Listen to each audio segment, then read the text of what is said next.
नमस्कार दोस्तों। आज के इस वीडियो में हम बात करने वाले हैं एचवीएसी और एसी से जुड़े सभी जरूरी टूल्स के बारे में, ए से लेकर जेड तक। अगर आप एचवीएसी टेक्नीशियन हैं या इस फील्ड में नए हैं तो ये वीडियो आपके लिए बहुत काम का होने वाला है। तो चलिए शुरू करते हैं।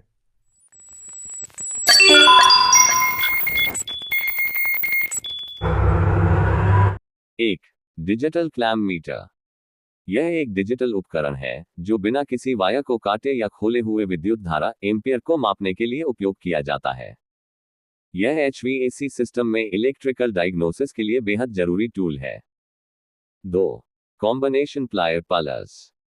यह मल्टीफंक्शनल टूल है जिसका उपयोग तारों को पकड़ने, काटने और मोड़ने के लिए किया जाता है। 3. Knows plier. छोटे और संकरे स्थानों में तारों को पकड़ने, मोड़ने और कसने के लिए उपयोग किया जाता है। 4. Vice grip plier. यह एक एडजस्टेबल प्लायर होता है जो किसी वस्तु को मजबूती से पकड़ने या जकड़ने के लिए उपयोग किया जाता है। 5. ग्राइंडर। यह एक ऐसा उपकरण है जो विद्युत धारा का उपयोग करके धातु, लकड़ी, पत्थर या अन्य सामग्रियों को काटने, घिसने और पॉलिश करने के लिए उपयोग किया जाता है। 6. Star screwdriver Phillips. Cross head screw को खोलने और कसने के लिए उपयोग किया जाता है। यह इलेक्ट्रिकल और एचवीएसी उपकरणों में बहुत जरूरी होता है। 7. Flat screw driver. Flat head screw को खोलने और कसने के लिए उपयोग किया जाता है। 8. Monkey plier.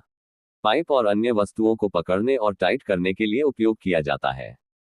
9. Copper pipe bender. Copper pipe को बिना नुकसान पहुंचाए मोड़ने के लिए इस टूल का उपयोग किया जाता है। 10. Open spanner. यह एक खुला स्पैनर होता है जो नट और बोल्ट को कसने और ढीला करने के लिए उपयोग किया जाता है। 11. Close spanner. बंद डिजाइन वाला स्पैनर होता है जिससे ज्यादा मजबूती से नट और बोल्ट को टाइट किया जा सकता है। 12. रैचेट। यह एक तेज स्क्रू ड्राइविंग टूल है जिसमें आगे पीछे घुमाने की सुविधा होती है, जिससे बार बार स्क्रू ड्राइवर को हटाने की जरूरत नहीं होती। 13. Adjustable wrench. इसका उपयोग विभिन्न आकार के नट और बोल्ट को कसने और खोलने के लिए किया जाता है। 14. Pipe wrench. यह एक बड़ा और मजबूत रिंच होता है जो पाइप फिटिंग को कसने और ढीला करने के लिए उपयोग किया जाता है। 15. Wire cutter. इलेक्ट्रिकल वायर को काटने के लिए इस्तेमाल किया जाता है। 16. Flaring and swagging tools. Pipe के सिरों को फैलाने और जोड़ने के लिए इसका उपयोग किया जाता है। 17. एलन की सेट। हेक्सागोनल स्क्रू को कसने और खोलने के लिए इस्तेमाल किया जाता है। 18. Spirit level. सतहों की समतलता जांचने के लिए उपयोग किया जाता है। 19. Air blower.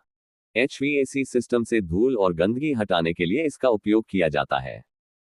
20. चिजल। लकड़ी, धातु और अन्य सतहों को काटने और आकार देने के लिए प्रयोग किया जाता है।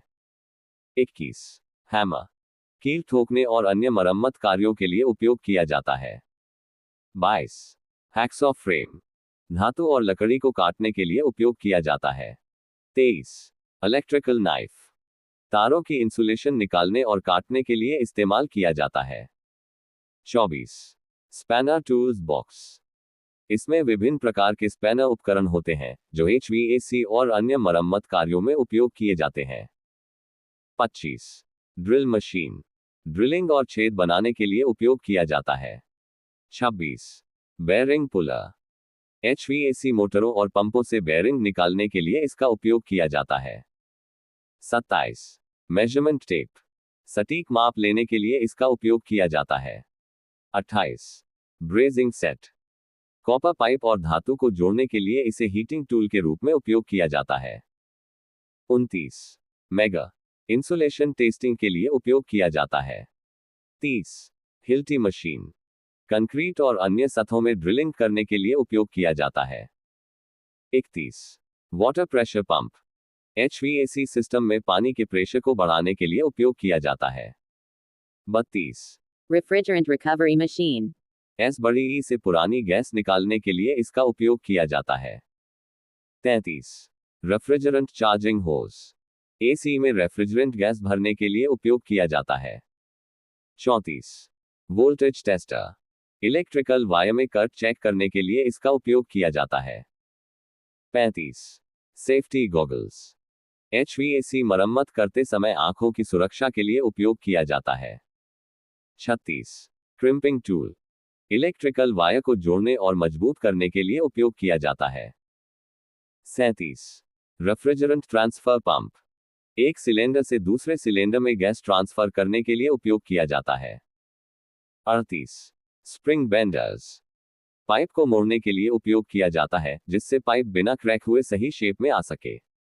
39. Manifold gauge set. यह गैस प्रेशर को चेक करने के लिए उपयोग किया जाता है। HVAC सिस्टम में हाई और लो प्रेशर की जांच करने के लिए यह बहुत जरूरी टूल होता है। 40. Vacuum pump. सिस्टम के अंदर से नमी और अनचाही हवा को निकालने के लिए इसका उपयोग किया जाता है जिससे रेफ्रिजरेशन सिस्टम सही से काम कर सके। 41. Flaring tool. कॉपर पाइप के सिरे को फ्लेयर करने के लिए उपयोग किया जाता है जिससे पाइप को ठीक से जोड़ा जा सके। 42. स्वैगिंग टूल।